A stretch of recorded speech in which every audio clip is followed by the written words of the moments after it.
محترم ناظرین السلام علیکم ورحمۃ اللہ۔ دوستو، اس سے پچھلی والی ویڈیوز میں ہم سورہ فاتحہ، سورہ ناس، سورہ فلق، یہ تین سورتوں کی تفسیر، اس کا ترجمہ، ہر ایک لفظ کا معنی ہم سمجھا چکے ہیں، پڑھا چکے ہیں۔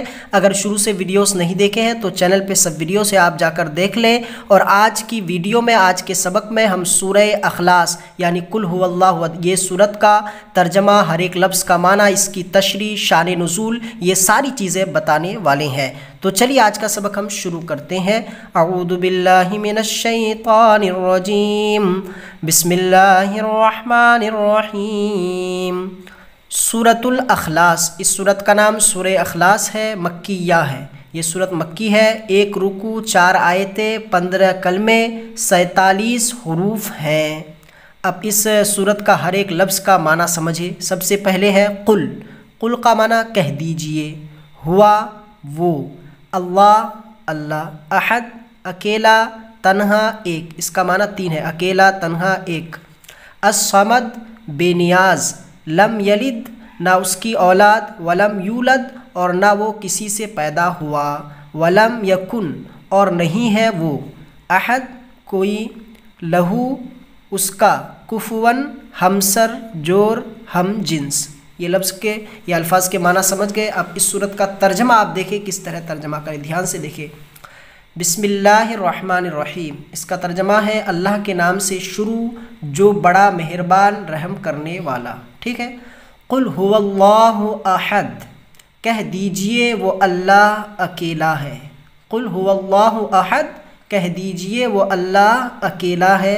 اللہ الصمد، اللہ بے نیاز ہے، نہ اس کی کوئی اولاد، لم یلد نہ اس کی کوئی اولاد، ولم یولد اور نہ وہ کسی سے پیدا ہوا، ولم یکن لہ کفواً احد اور نہ ہی ہے اس کا ہم جنس کوئی۔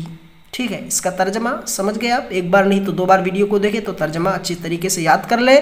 اب اس سورت کی تشریح اور شان نزول دیکھیں۔ تشریح: اللہ تنہا ہے، اکیلا ہے سے مراد اپنے کمال ذات اور صفات میں تنہا، اکیلا ہے، اور کمال ذات یہ کہ واجب الوجود ہے، اور کمال صفات یہ کہ علم و قدرت وغیرہ اس کے قدیم اور محیط ہے، نہ اس کا کوئی مشابہ یعنی کہ اس کا کوئی ہم جنس یا اس کا کوئی مقابل، اس کا کوئی مشابہ نہ مقابل۔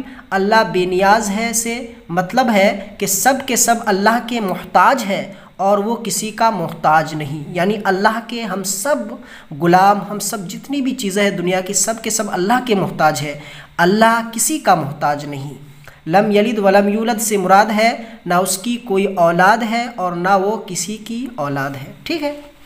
اب شان نزول دیکھیں، اس سورت کا شان نزول کیا ہے۔ شان نزول: کفار عرب نے حضور اکرم صلی اللہ تعالیٰ علیہ وسلم سے اللہ تعالیٰ کے متعلق طرح طرح کے سوال کیے۔ کوئی کہتا تھا کہ اللہ کا نسب کیا ہے، کوئی کہتا تھا کہ وہ سونے کا ہے یا چاندی کا، لوہے کا ہے یا لکڑی کا ہے، کسی نے کہا وہ کیا کھاتا ہے، ربوبیت اس نے کس سے ورثہ میں پائی اور ان کا کون وارث ہوگا۔ ان کے جواب میں اللہ تعالیٰ نے یہ سورت نازل فرمائی، یعنی سورہ اخلاص اس کے جواب میں نازل فرمائی۔ ما حاصل یہ کہ اس سورت میں اللہ تعالیٰ اپنے ذات و صفات کا بیان فرما کر جاہلانہ خیالات کا رد فرمایا۔ اللہ مثل، نظیر، شبیہہ سے پاک و منزہ ہے، اس کا کوئی ہمسر ہے نہ شریک ہے، ہر چیز سے، کھانے پینے سے مبرہ ہے، ہمیشہ سے ہے اور ہمیشہ رہے گا اللہ تبارک و تعالیٰ۔ ٹھیک ہے۔ فضیلت: اس سورت کو پڑھنے کی فضیلت دیکھیں۔ اس سورت میں فضیلتیں بے شمار ہے، ان میں سے ایک یہ ہے کہ اس سورت کو پڑھنے سے 1/3 قرآن پڑھنے کا ثواب ملتا ہے۔ بالفاظ دیگر اس